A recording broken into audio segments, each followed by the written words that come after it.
and welcome to the Entertainment Earth Toy of the Week podcast. I'm your host, Adam Paulus, and it is Friday, March 8th, 2019.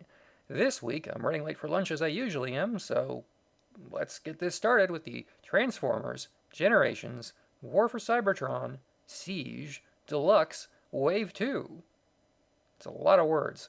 Anyway, I got these yesterday. I have gotten to transform them in all of their modes basically once. There are 4 new figures, one of which is very similar to an old figure. You get Prowl, Chromia, Sixgun, and Ironhide. They're on my desk on opposite sides. I like them all. You have reasons to buy them all. You may have reasons to wait, but I will walk you through that, and I think you'll enjoy them. If you bought Wave 1, you know these are really good figures. Articulation is a little bit sturdier than usual. The joints are deliberately designed by the Takara Tomy engineers to hold a little bit more weight because they know you're probably going to use target masters or that combat system with those little energy bolts that go on the tips of the barrels of the guns that would normally cause a figure's arm to sag. These are a little bit sturdier and stronger. They also cost a tiny bit more, but you're probably getting your money's worth. I'm going to go ahead and start with Prowl, because he's the first on the left. This is a shorter deluxe Autobot. Of them all, I would say this is the first one you open up and you're like, it seems a little insubstantial. It turns into a Cybertronian police car. It has Autobot Cybertronian lettering on his doors that say police. You may have found other interesting things that they say on the side of vehicles if you decide to translate them. For example, if you bought Jazz about a year ago. I'm not going to go into that. But Prowl has a removable light bar and a gun. The light bar can be plugged into the gun or stored on his back if you like. It can also be on the car in car mode. The robot's transformation is very similar to the original Prowl with a couple of changes. The arms don't quite crisscross the same way and they tuck in the sides. The back of the car's rear window turns into the figure's shins. There's an Autobot logo on the shin. There's an Autobot logo on the chest. The lights are kind of painted okay. It would have been nice if they had a little bit more color on the headlights, just because in car mode there's a lot of white and it's a long nose. But the robot head's really good. And unlike the other Autobots, this one has no noticeable battle damage. I'd say this probably has less paint than any of the other deluxe toys. I might be wrong, but that's the impression I get. It's a lot of white, a little bit of black. It's got chevrons on the biceps, a little bit of yellow on the, let's say, crotchial region, and articulation is really good. There's a lot of moving parts. You can plug in weapons to 5mm ports everywhere. If you want to use the COG or 6-gun power-up armor, it works really well. I did that last night, and I'm having fun posing the figure. The legs are a little bit thinner and more spindly than you might expect for the Autobot strategist / jerk, if you have read the comics, and it's pretty good.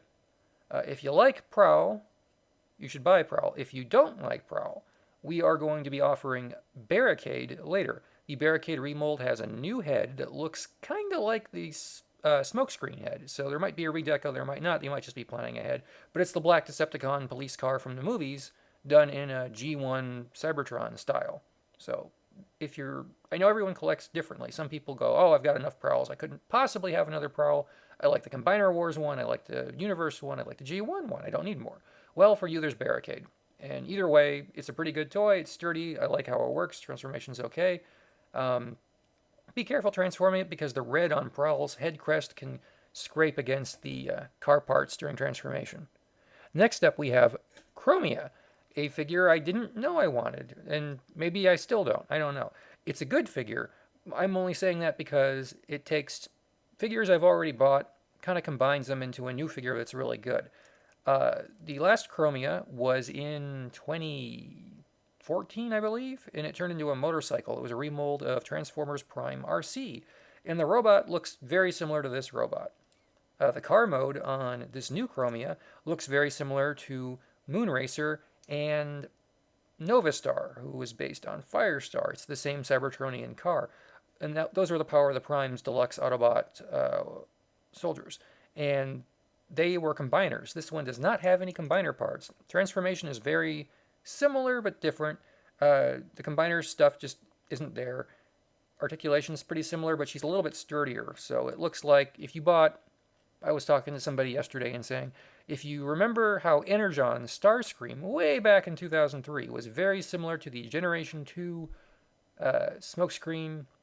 I'm sorry, I'm trying to remember because they kept changing the names. Smoke Jumper and Dreadwind I think it was, and they keep changing. There were multiple versions, but you know, the Autobot, Decepticon bomber with a jet that they can combine, and there's the firing barrel with the rockets. It's like the little one, and they're kind of the same toy, but they're not the same toy. And Chromia is kind of like that too. As Chromia goes, this is my favorite Chromia. There's no doubt about it. I'm only just a little annoyed that I'm like, oh, I already have a Chromia, and I already have a car. It turns into something like that. But so if you're collecting them all and you're a completist, you're gonna like this toy. If you haven't bought a Chromia and you missed the two Autobot women last year, you're gonna like this. Paint's good, deco's really good. She has a light blue face, a white kind of a crest on her head with a red thing on it. There's a red area on her neck and on her torso. There's rocker ankles, so she's a lot more articulated than previous releases of not this mold, but molds that are similar to it. And they definitely improved her a great deal. She's full of little greeblies, little model-y bits that Prowl doesn't have. Prowl's very smooth. There's a lot of over-designed circuitry and stuff on the exterior of Chromia. And you might like it, and you might not. She's also very clean. I don't notice any obvious battle damage. You might have to add that yourself. And she's got lots and lots of places to plug in those combat system bolts. She also has a silencer on her blaster and two extra pieces that can make her like triply silenced. I don't know what they're for. I don't understand guns. I never collected them. I wasn't one of those kids who read all the armory books, so I don't know a lot of things. Other than the fact that this is a sturdy robot with big feet that are able to stand up and rotate in every direction. I mean, they did a real nice job with this figure. The only thing obnoxious about it is you've probably got a toy kind of like this if you're a completist. So I'd say it's up to you. The back does not come off as a shield as far as I can tell, but it's a neat toy. It's well designed, and I'm glad I have it. Also a toy of a character I did not have previously, because as a kid I didn't have Metroplex, Sixgun. Sixgun is one of Metroplex's little buddies. This version of Sixgun, not untrue. You can pull off Sixgun's legs, and the legs become blasters. They can also become shoe lifts for other Autobots. You can pop off the blasters on the backpack or on the gun, and you get 4 handheld blasters with it. And you can dismember this figure and use it as armor and weapons. Ghoulish, but useful. You can turn it into a giant hand mode. You can turn it into sort of a flying jet alt mode that's really just a conglomeration of parts. It's okay, but the figure is really meant to be used as accessories or a robot. And articulation is great. The arms have a lateral movement, so they can go out, they can rotate. The legs, same thing. You can move them in every which direction. There's a thigh swivel, which you don't always get. Rocker ankles. You can even move the toes forward a little bit if you like, which you very rarely get in Transformers. I'm guessing there must be some other hidden mode because there's things this toy does that aren't really addressed in the instructions. So maybe there's a recolor coming. Maybe there's an extra bonus mode later. I like it. I think you'll like it too. The bicep swivels are really stiff, and the wrists don't rotate, but they did paint the fist black. If you're a long-time Transformers collector, you might have your original 1987, I think it was, Metroplex. Oh, maybe it was 86. But you don't have a Sixgun this big, this well-detailed. He has a red helmet with a white face mask and a blue visor. So it doesn't have a lot of facial personality, which is unfortunate. Cog was the same way. I think Brunt for the Trypticon buddy is similar. There's just not a lot of personality in the face. But the vehicle is armed to the teeth. The robot looks like it could kick your butt. It's impressive. And I'm really glad I got it. If you don't get it from us, you should get it somewhere, but you can get one. It's fun. I tore them apart and tried all of the alt modes that were available to me with Prowl, and they all fit in pretty well. I think it might work better with Sideswipe or something, because Prowl has a back kibble with a 5mm port to plug stuff in that doesn't feel as solid as like Hound or Sideswipe, but I digress. Rounding out the wave is Ironhide, which is a really good figure. I don't know if mine has a small flaw or they're all this way. I'll just tell you what it is off the bat, because it's a great deluxe toy, absolutely worth the money, lots of great battle damage paint, but there are flaps that hang off of the knee area on the exterior of the legs, and they fold back to cover the vehicle panels. It looks like the hole and the peg on that were sculpted the wrong size. So they pop off really easy. Like, you're going to lose this easy. Like, it comes right out. I don't know why that is.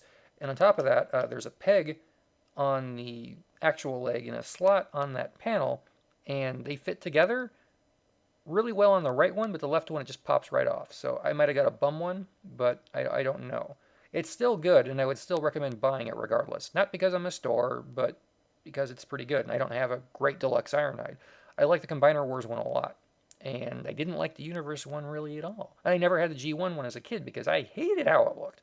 But this one looks like I want Ironhide to look.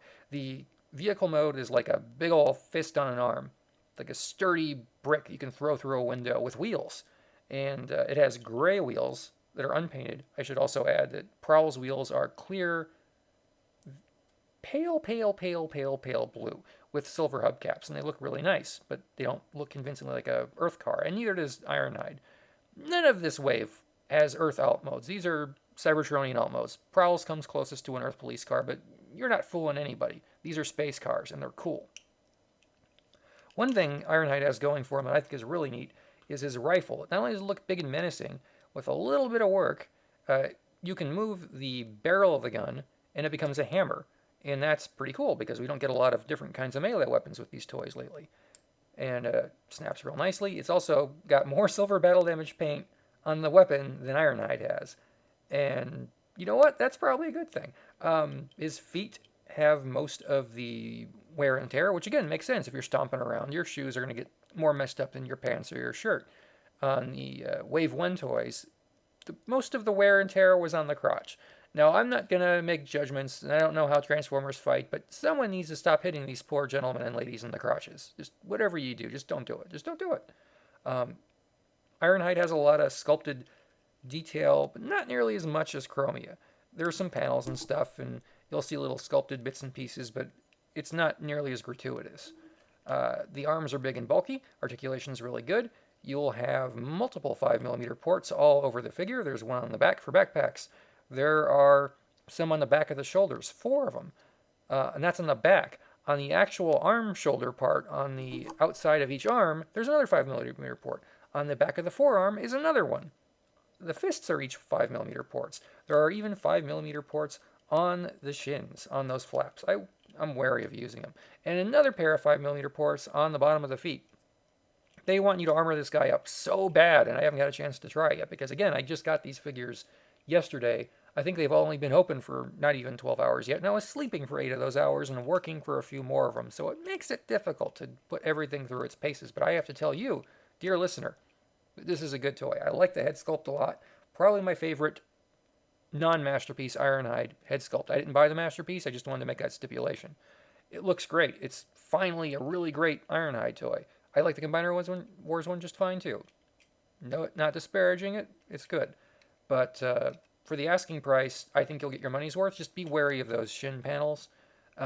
Like when you are with Prowl, be wary of losing the light bar, because when you open the package, if it flies out, flies under a table, it's small. Once you peg it into place, or rather position it into place, we don't use peg as a verb here, we know that that is something that's going to stay put, because the form fit is very good on 5mm weapons.